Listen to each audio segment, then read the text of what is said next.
Hello! Bine v-am găsit la DizLab! Cine s-ar fi gândit că fibra de grâu se poate folosi în lumea gadgeturilor? Iată că tehnologia ne surprinde din nou și avem parte de dispozitive confecționate din fibră de grâu. La asta eu cel puțin chiar nu mă așteptam. Viitorul depinde de grija din prezent, cam aceasta este deviza celor de la Telur care au lansat accesorii din materiale reciclabile.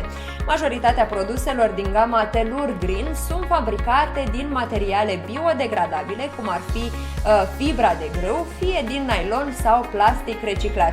De asemenea, ambalajul este din carton 100% reciclat și reciclabil. Aș vrea să vă spun, asta înainte de a vă prezenta produsele, că Telur va redirecționa 1% din vânzări către asociația Plantăm Fapte Bune pentru împădurirea mai multor zone din țară. Așa că bravo Telur! O să vă prezint câteva dintre produsele Telur Green care mie îmi plac cel mai mult. Primul dintre ele este încărcătorul wireless pe care îl avem aici. Acest dispozitiv este alegerea perfectă pentru utilizatorii care doresc să-și încarce rapid smartphone-ul într-un mod prietenos cu natura. Este fabricat din fibră de grâu și 65% plastic reciclat. Are un design subțire și pliabil și se potrivește absolut pe orice birou. Oferă două funcții simultan, este un suport convenabil pentru telefon și oferă în același timp putere de încărcare.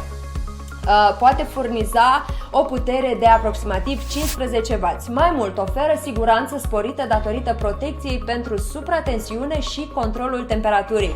Nu în ultimul rând, este echipat cu port de alimentare de tip C și cablu de încărcare.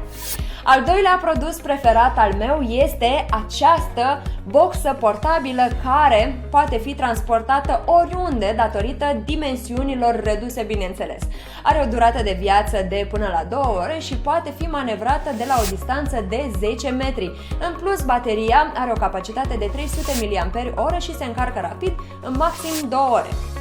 Trecem mai departe, iar al treilea produs preferat de mine este acest adaptor care combină utilul cu siguranța gadgeturilor tale și a mediului, bineînțeles.